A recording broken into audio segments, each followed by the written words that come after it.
Good morning, everyone. I'd like to thank the organizers for inviting me. The subject has been introduced by George earlier this morning, so I will just simply add to the presentation. What I'd like to do is not only introduce BioAmber, but put the company in the more global context with regards to bio-based products and the market, the interest from the market to actually that kind of technology. And towards the end, I'd like to also talk about a very important step in the development of BioAmber, which was our contribution, or I would say relationship, with a French biorefinery in Bézancourt. We are a public company, so I'm forced to present that slide. You don't have to read it. I'm not here to raise money. I'm just here to give you information that is currently public, so bear with me. So what I'd like to do is, just briefly talk about the green economy, the way we look at it. Then I'll explain what BioAmber is and what do we do, which is at the moment mostly the bio-based succinic acid and some derivatives. Introduce the plant that we built in Sarnia. Looking at the value chain, I think it's very important when you position new technology, where do we fit and how much can we encompass in this value chain. Maybe just a word of caution, the green economy is in infancy, it's starting. So of course, we'll be looking at major developments in the future, but I think that is as a good start. And finally, as I said, I'd like to talk about Bézancourt because you'll be able to draw some parallels between our story and some of the initiatives I heard this morning. And by the way, I was really delighted to know more about this Bioénergie Latuc and also the efforts in Varennes and Port-Cartier, because I think finally I can see things moving in the right direction. In a direction, not necessarily in the direction. So, very interesting. DuPont, a few years back, actually did a survey and to look at the people's appetite for bio-based products, or green products as they call it. And they realized that there's quite a demand, actually, for all kinds of reasons, whether it's for functionality purposes, whether it's for regulatory purposes. I mean, you can see and you can feel a demand. And that is very important because you want to make sure that, you have a customer base. In the end, you have to sell your product. Okay? So just a quick word about BioAmber. I'm one of the founders. The company has a long history, started in the late 90s, but let's say we mark a new start in 2008. So 2008, we became BioAmber. In May 2013, we went public. So we are listed on the New York Stock Exchange, and the reason why we went public is because we needed money to build the plant. Okay, so that's the key reason why we decided to go public in the U.S. At the moment, it's not a big company. We have about 90 employees. 60 of them are located in Sarnia, and that includes operators, all the managers, quality control, so on and so forth. The rest of the people are based in Montreal. About 16 people in Montreal. We have about 12 people in Minneapolis, Minnesota, where our research facility is located. And finally, we have 3 commercial agents in Europe, 2 in France, 1 in the UK. So what is succinic acid? Well, it's a building block. It's a monomer, right? And the interesting thing about succinic acid is that you can derive a lot of different products from succinic acid. Now, most of the living cells produce succinic acid. So we do. Our organism produce succinic acid. It's part of the Krebs cycle. So it's how we metabolize and produce energy. So what we do is we simply, I would say, modify microorganisms to actually increase the production. But succinic acid is a bit like sugar in the sense that it's a crystallized product and it's as I said, an ingredient. So if you think of sugar in the pastry industry, or the bread industry, succinic is the same. So it can be used in a variety of applications. So what do we do differently? Well, instead of using non-renewable resources like gas, coal, petrol to produce succinic acid, we use fermentation. So we essentially ferment sugars and produce the acid, okay? And with two key advantages. The first one is the cost, okay? So we're cost effective.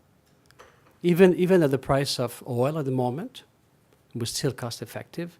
And of course, it's much cleaner technology. And because fermentation is done, as you know, at very low temperature, around 34 degrees C, which is the temperature we grow the yeast. It's normal pressure, and so on and so forth. So obviously, and the rest of the operation involves essentially very, very, I would say, simple yet clean technologies: filtration, chromatography, crystallization. So nothing fancy, nothing expensive. So in terms of CapEx, relatively low CapEx compared to the product if it was produced through formal or conventional chemistry. Okay. Now, what is important is the reason why we decide to do that. First of all, and most importantly, there's customer demand.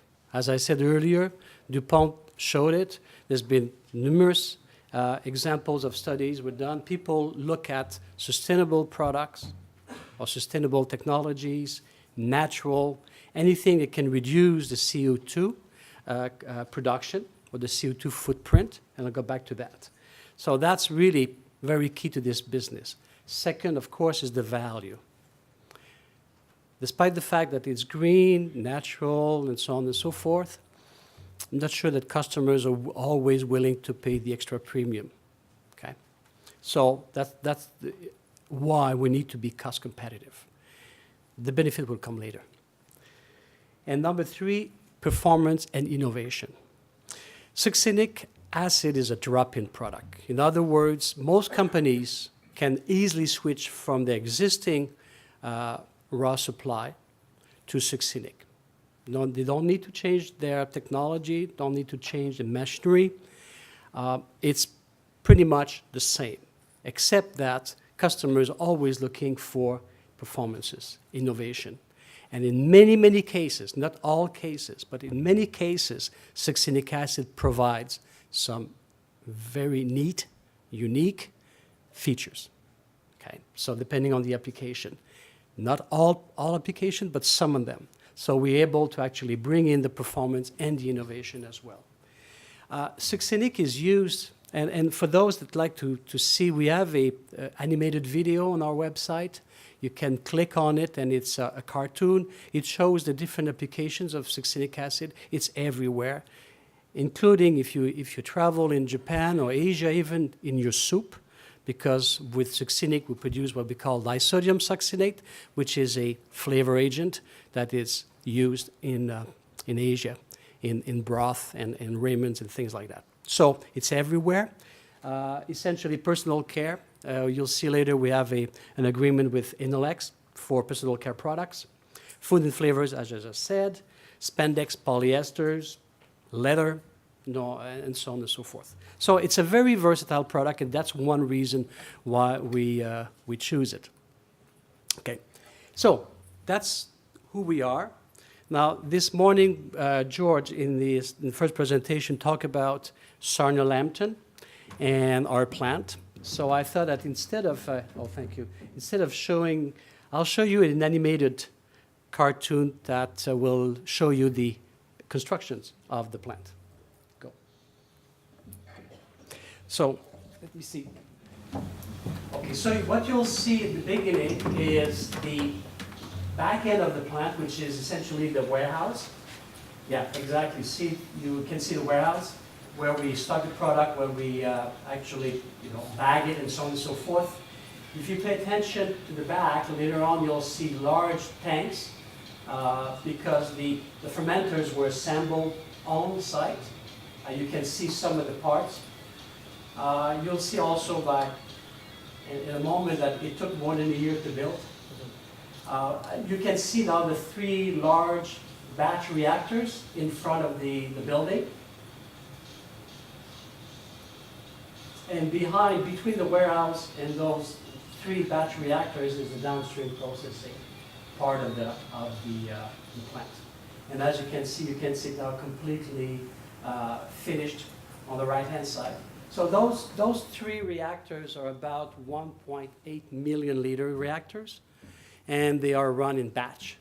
And essentially, they feed the downstream process part, which is conventional downstream processing that you can find in many, many plants where we crystallize a product. So whether it's sugar or succinic, it's more or less the same thing. So some of the inside of the plant, the control room, and the downstream processing as well. And as I said, the 3 larger reactors in the front. So that plant cost about $141 million. And as I said, it was possible it was possible because we were able to raise money with public, as a public company, but also subsidies, grants, and loans from different government levels. George mentioned this morning the fact that before choosing Sarnia, we had sampled and we had investigated more than 100 sites throughout North America, including the site in Varennes, mostly in the U.S., being close to the corn manufacturer, because at the moment we're using corn or dextrose from corn as a substrate, fermentation substrate. But decision was made to go to Sarnia for many, many reasons. One of them, of course, was the leadership that the city, people like, as George mentioned, Murray McLaughlin and his partners brought to the project. They literally called us and said, "We want you in Sarnia." So, okay, fine. So what do you have to offer, right? And the rest is history, okay?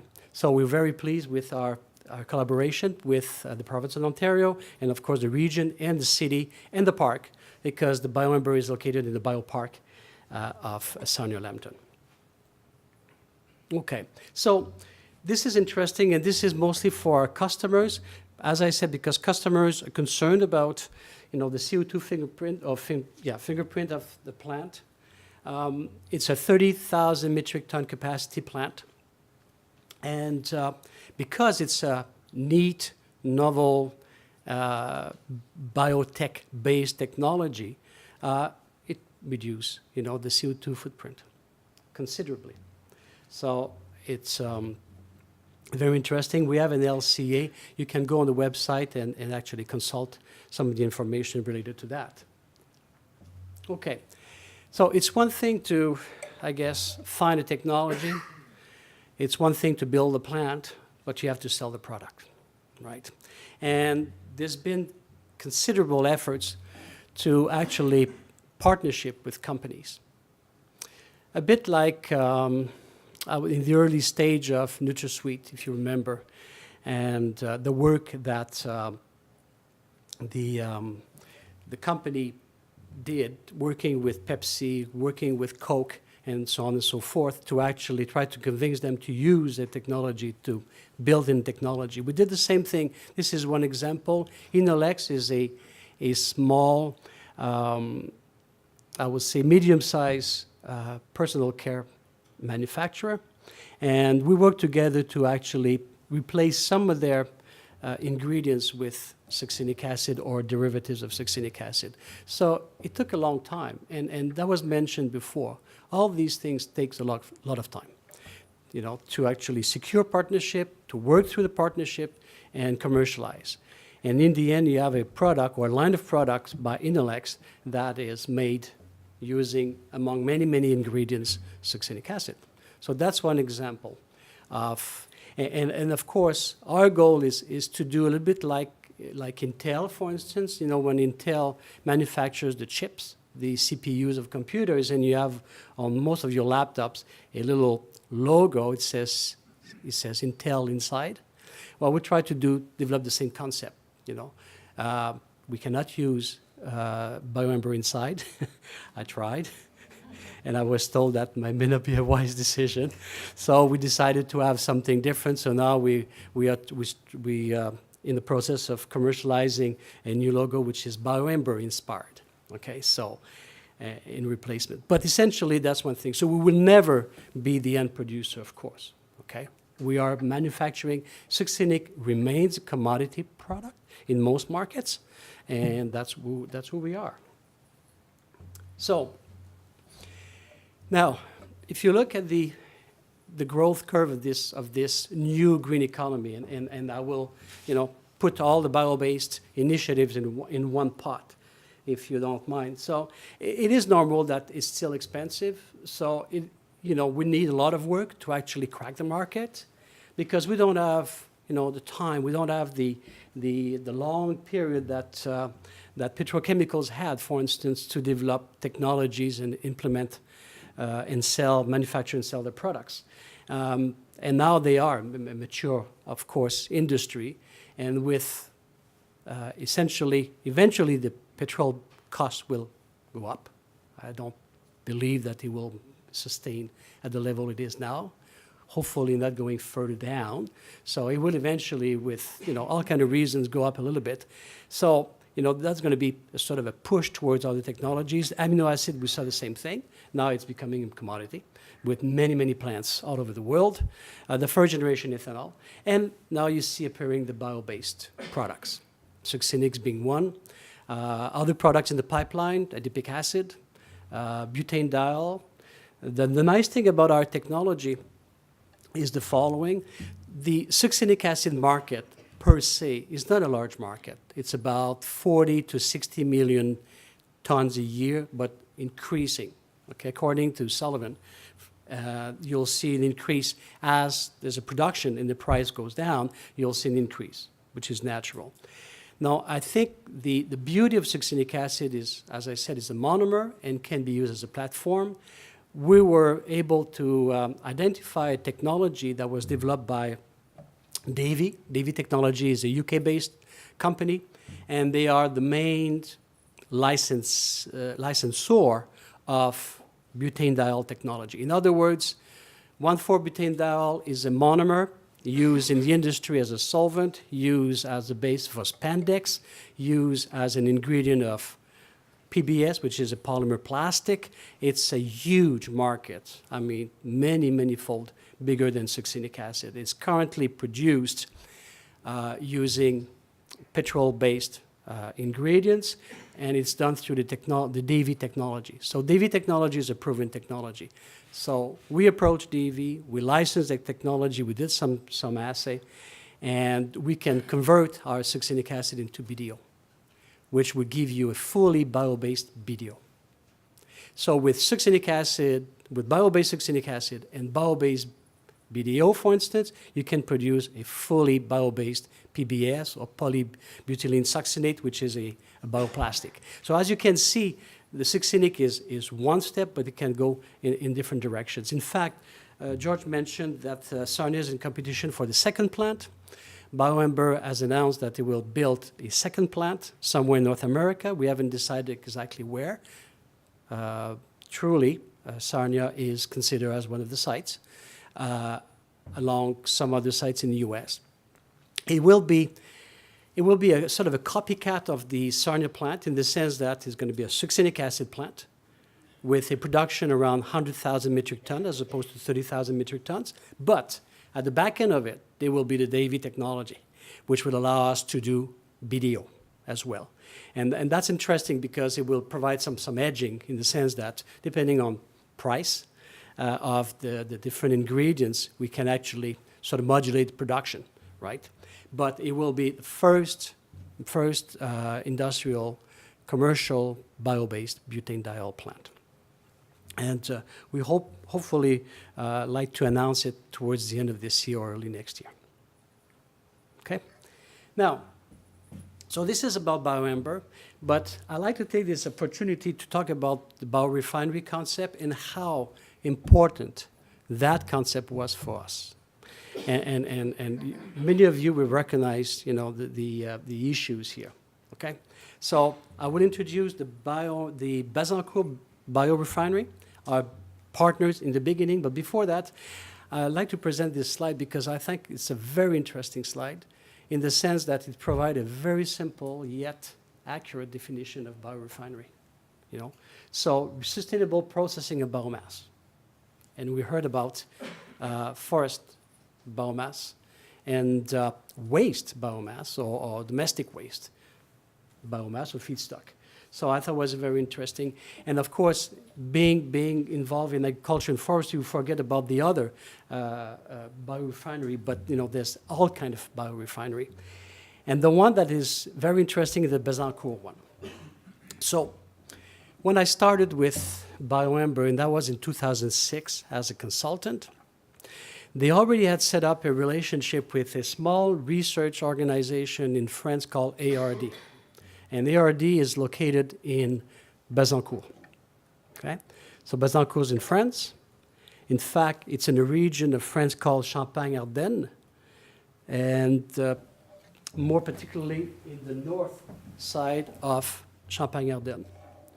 And Champagne-Ardenne is well known for its champagne, which is very good. But it's produced south of Bézancourt, okay? So totally different agricultural zoning altogether. And this is an overview of the site. It's a huge site. And we'll talk about it so that particular site, 1,200 full-time employees, 800 indirect jobs. They transform local biomass. Local biomass, mostly sugar beets, some wheat, and some what they call colza, okay, which is a kind of brassica for oil purposes. Now, sugar beets is very important. You'll see in a moment. And out of that sort of, production, they have created, and when I say they, I mean the producers, the farmers, the growers on the co-op system has spearheaded some companies. Cristal Union, for instance, or Cristal Union, using sugar beet to produce sugars. The second one is Chantor. Chantor using wheat to produce starch, and from there produce glucose and gluten. Cristanol, which essentially using the sugar from Cristal Union to produce ethanol, first generation ethanol, and consequently some CO2, which is natural or bio CO2 because it's coming from the ethanol production, and so on and so forth. So all of those organizations are located on the same site. Why am I talking about that? Well, because they played a major role in implementing our first demonstration plant. Okay? And that first demonstration plant was paramount in the development of the company. Think about it. We're able to actually build, along with ARD, this 3,000 metric tons plant, which was a unique platform for investors, customers, partners. So where they could see the technology. Now, this plant was using our first generation technology, was an E. coli strain with yield that were reasonable at that time. So obviously the scale was such that it would not become, I would say, cost effective, but it was certainly very useful. Okay. And think about this plant is, okay, I'll go back, yeah. Think about this plant. So this is the bio demo as it was 3 or 4 years ago. And essentially, what we did was to reduce the cost and reduce the risks of operation is that we were essentially buying steam and water from Cristal Union. Cristal Union processes about 300,000 metric tons of beets per year. And that production takes place between September and December. So as you can see, in order to absorb this peak of production, they have to have, steam facilities and so on and so forth, right? So what do they do with the excess of steam? So we're able to actually have a contract with them and pay. So we didn't have to build a boiler and operate a boiler. Same thing, what is a sugar beet? It's about 90% water. So what do they do with the water? Well, we need the water for fermentation. So we're able to essentially use the water. Chantal is a producer of dextrose from wheat. Well, we had literally a pipe. If you can see there's a rack here. Okay, Chantal is right here. And essentially, every batch that we produce, we just call Chantal, we'll say open the valve, and they will essentially deliver the amount of glucose we needed. So we didn't need to store on site. We buy what we needed, and that was it. Something interesting, the first generation technology, the E. coli technology, needed CO2 in order to produce succinic acid. You had to feed CO2. So, and as you remember, there's a big ethanol facility on site, and they capture CO2. So we're able to actually truck it down, or less than a kilometer, between the CO2 facility and our plant, and we will store the CO2 in those two containers here outside of the plant, and we use it for the production, which would allow us to produce almost 100% bio-based succinic acid. In fact, our bio composition is 97%. So without this, I don't think we would be where we are now, because we were able to actually, using that facility, as I said, to do 5 rounds of financings, private financing before going public, and also, but most importantly, we were able to attract customers that came to the plant, look at the product, tested it, and finally decided to partner with us. So that is crucial. And as I said, without that, I don't think that we would have succeeded. Okay? So now this is interesting because you'll be able to draw some good parallels between, again, presentation made this morning and the situation in Bézancourt. So why is Bézancourt working? Why is it working? Well, it's working because, first of all, you have people that are interested. The growers realize that they need to do something in order to capture the value all along the chain, value chain, right? So selling materials, selling beets is one thing. But if you sell beets to an organization that you own and you manufacture sugar and you sell the sugar, you're able to capture this value chain, as much as you can. So, and they understood that. Now, that wasn't built in one day, obviously. There's about 6 or 7 billion euros capital invested in this site, but you need to start somewhere. So there was also the downstream, what I call the downstream facilitators or producers. Companies like Alfa Laval, for instance, as an example. I'm not saying that Alfa Laval is a member, but companies like that who have an interest in designing and selling equipment, we're also involved, at least in our plant. The financing community, because that's what's lacking in Canada and in Quebec. It's attract, financial investors that believe in this.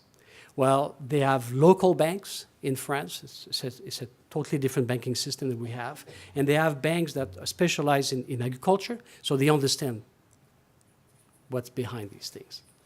Stakeholders, economic development companies, advocacy groups, service providers, and the public.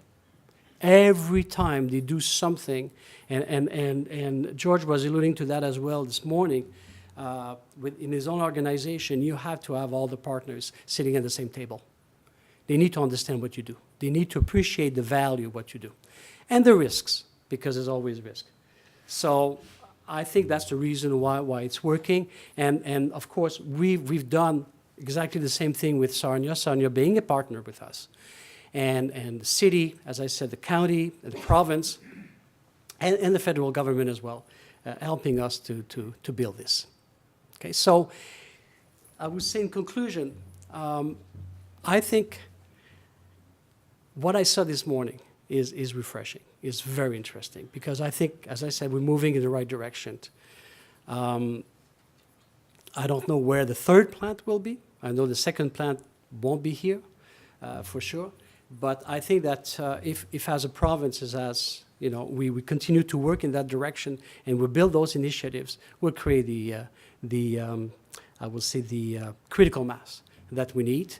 And that would incite investors to look at what's going on here as well, and hopefully develop our projects. So thank you very much. Thank you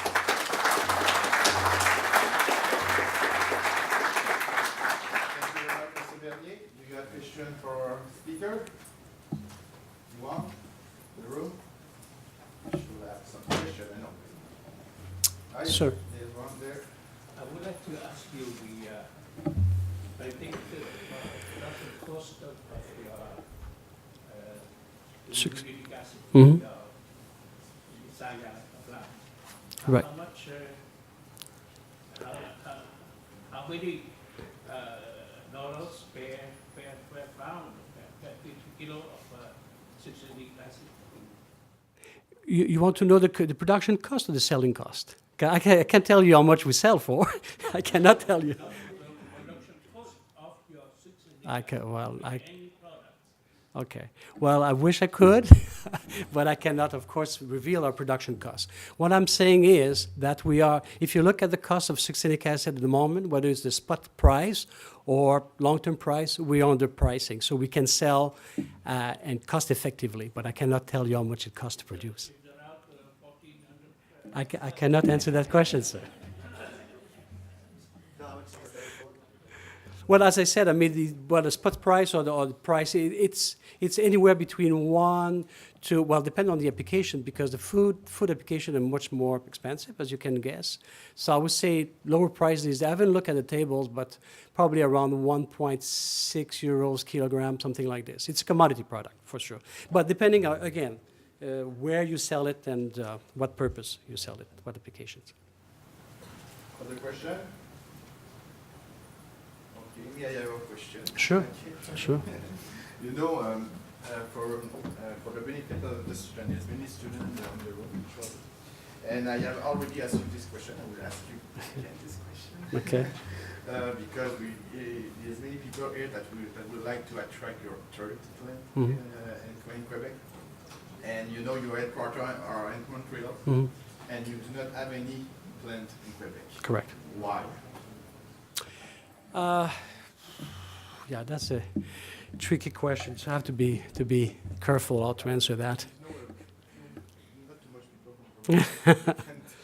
Okay, so yeah, we are in Quebec, and in fact, the management is located in Montreal. So the CEO, the CFO, myself, the 5 founders no, 4 of the 5 founders are in Montreal.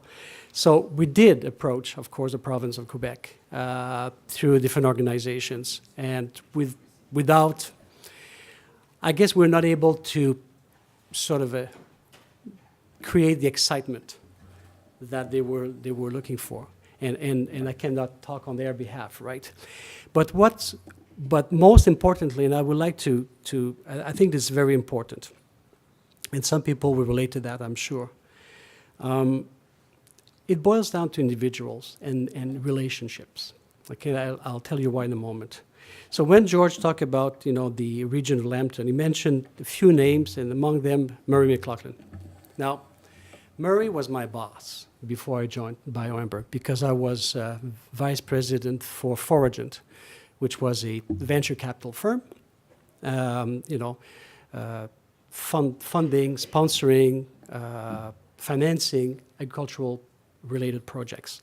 And Murray was the president of Foragent. So when I left Foragent, we closed the fund, and I started to work for BioAmber. One day he called me. He said, "What are you doing?" So I said, "Well, I'm now joining this organization. I'm doing this and that." Oh, he said, "That's interesting. So we're going to build your plant."